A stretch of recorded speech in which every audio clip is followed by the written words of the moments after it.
12:04 Universal Time Coordinated, August 11, 2025. The waters around Scarborough Shoal are deceptively calm, blue glass stretched under the tropical sun. But just beneath that serenity, the South China Sea is a chessboard of steel, pride, and power. Only 12 nautical miles from the reef, the Philippine Coast Guard cutter BRP Suwan is steaming north, engines humming steadily. On her flanks trail two small relief boats stacked with crates of food and drums of fuel, lifelines meant for fishermen who can no longer approach their own waters without fear. The mission is simple: escort, deliver, return. Yet out here, simple missions rarely stay simple. From the horizon, danger closes in. Chinese Coast Guard cutter CCG 3104 is bearing down fast, white hull slicing through the waves. Its water cannon erupts in long, whipping arcs, each jet slamming across the Suwan's bow like a giant's lash. At this range, that torrent isn't just water, it's a weapon, powerful enough to shatter bridge windows or knock sailors sprawling across wet steel. But the real threat isn't the cannon. Out of the haze to port, a dark mass emerges, a silhouette far larger, far deadlier. PLA Navy destroyer, hull number 164.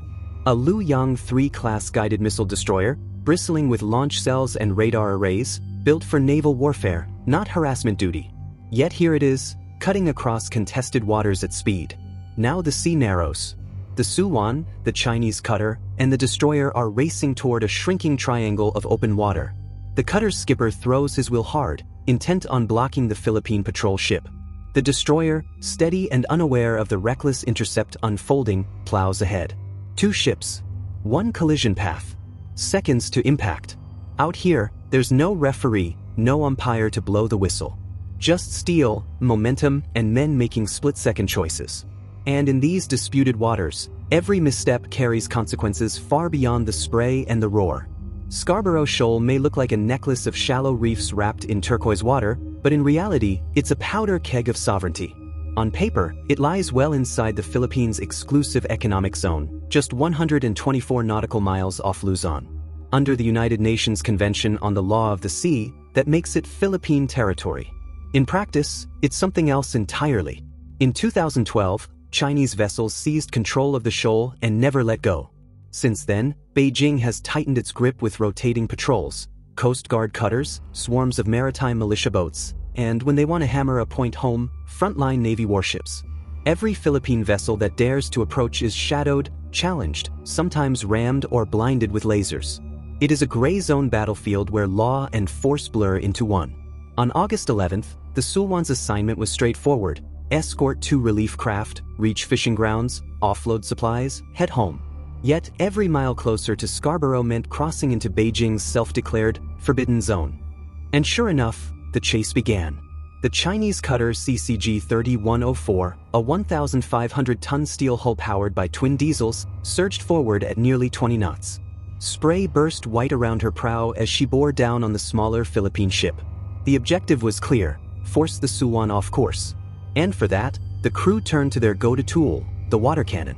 Jets of high-pressure seawater lashed the Suwan's decks with terrifying force. On paper, the cannons are non-lethal.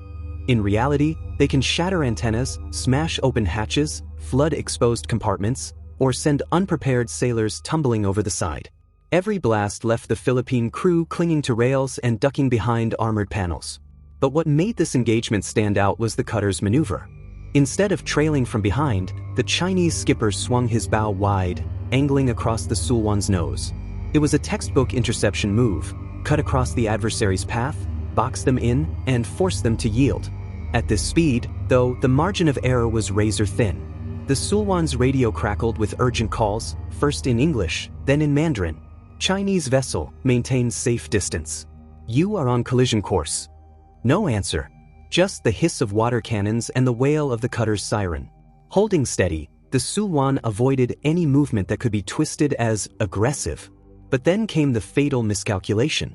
Through the blinding spray, the looming bulk of Destroyer 164 filled the horizon. The cutter's intercept line wasn't just cutting across the Philippine patrol boat, it was crossing directly into its own Navy's track. The cutter's captain, eyes locked on the Suwan, pushed ahead, oblivious to the narrowing space. By the time the destroyer's crew saw the danger and blasted warning signals, it was already too late. The ocean doesn't forgive momentum. By the time alarms sounded aboard Destroyer 164, the cutter was already locked into its intercept arc, surging across the destroyer's bow at dangerous speed. Then it happened.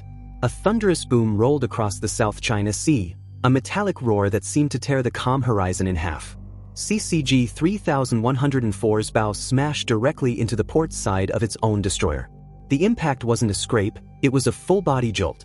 Steel shrieked, plates crumpled, and vibrations rippled through both ships. For the cutter, the damage was catastrophic. Its forward bow folded inward like tin under a hammer. The gun mount twisted off alignment, its protective shield bent and warped. Internal bulkheads shuddered, alarms wailed, and the deck pitched violently. Crewmen who had been standing near the rails just seconds earlier vanished from sight, some thrown back by the jolt, others tumbling out of view as the ship lurched to a halt. The destroyer absorbed the strike with the weight of a leviathan, but even she wasn't unscathed. Long gouges tore across her hull, paint peeled away in raw streaks of silver metal, and the shockwave rattled compartments deep inside. Sailors staggered, clutching bulkheads and consoles as the vibration ran through steel bones. For a warship built for missile duels, not close-quarters collisions, it was an embarrassing wound. On the deck of the BRP Sulwan, disbelief hung heavy in the humid air. Only moments earlier, her crew had braced for another blast of high-pressure water. Instead, they watched the pursuer meant to intimidate them slam headfirst into its own escorting destroyer. The sound was unforgettable, a booming echo that rolled across the waves like cannon fire. Binoculars were raised instantly. Philippine officers saw the chaos unfold in real time. Chinese crew scrambling, clutching rails, some disappearing behind the cutter's mangled bow. The deck that once bristled with confidence now sagged under the weight of twisted steel and stunned silence. The Sulwan's radio operator wasted no time. "Chinese vessel, we can provide medical assistance. Search and rescue standing by." No reply. The offer was repeated, louder, in both English and Mandarin. Again, silence. On the destroyer, damage control teams rushed to the port side, inspecting gashes and chalking notes across raw metal. On the cutter, what crew remained forward were now pulled back, huddled near the aft, avoiding the wrecked bow. Engines cut. The vessel sat awkwardly low, nose buried in the swell, more wreck than warship. What was supposed to be a clean intimidation had turned into a humiliation, friendly steel colliding under foreign eyes. For the Sulwan sailors, it was almost surreal. They had come prepared for harassment, maybe even a ramming attempt. What they saw instead was a catastrophic mistake, one that no amount of propaganda could erase from their memories. In the first seconds after the collision, the scene was pure chaos. Alarms wailing, horns blaring, men scrambling across slick decks. But then, almost as quickly, silence settled over the sea. The destroyer throttled back, swinging wide to assess her wounds. The cutter drifted bow down, engines dead, sitting awkwardly in the swell like a boxer who had just been dropped to one knee. On the Philippine side, the Sulwan's bridge erupted with urgent chatter. Officers leaned over consoles, repeating their calls. "Chinese cutter, do you require assistance? We can dispatch medics. We can help with damage control." Every message echoed across the VHF bands into nothing, not even static replies. For the Chinese, admitting weakness to the very ship they were trying to intimidate was unthinkable. Better to suffer in silence than accept aid in front of foreign eyes. Through binoculars, Philippine sailors could see the embarrassment unfolding. Damage control teams on the destroyer's port side scurried with clipboards and welding gear, tracing the jagged scars etched across her hull. On the crippled cutter, crew gathered aft, clustered in confusion. The forward section was too dangerous, twisted metal, warped decking, a bow still heaving unnaturally with every wave. And then the most telling detail, the relief boats. Those tiny civilian craft that the Sulwan had been protecting, ordinary vessels stacked with food and fuel, were already well clear, slipping quietly into open sea. What was meant to be a routine delivery for fishermen had become something else entirely. An international embarrassment for Beijing, played out in real time under the gaze of their rivals. Within hours, Manila seized the narrative. Philippine Coast Guard spokesman Commodore J. Tariella didn't mince words.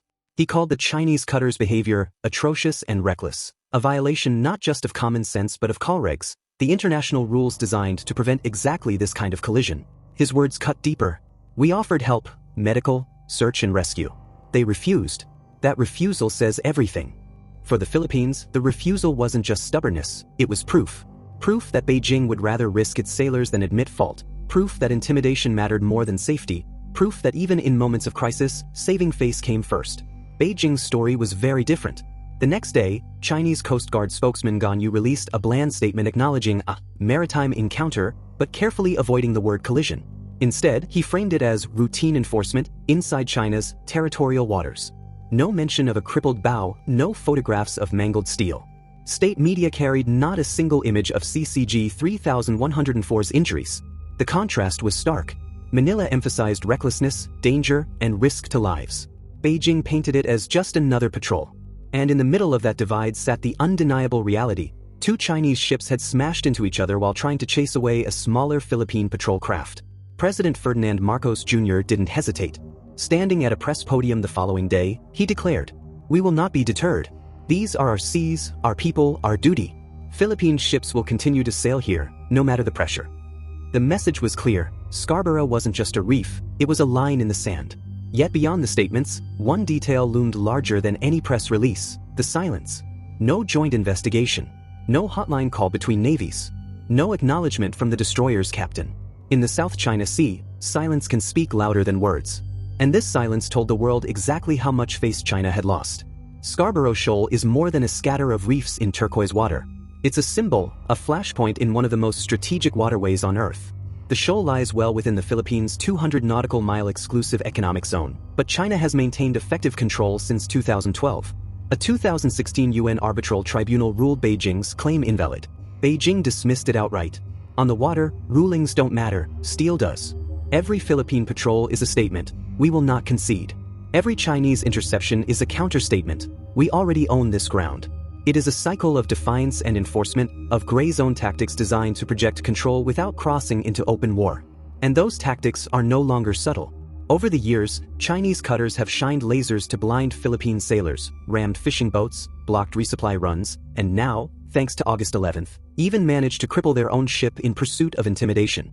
But the stakes run far beyond Manila and Beijing. The South China Sea is an artery of global commerce.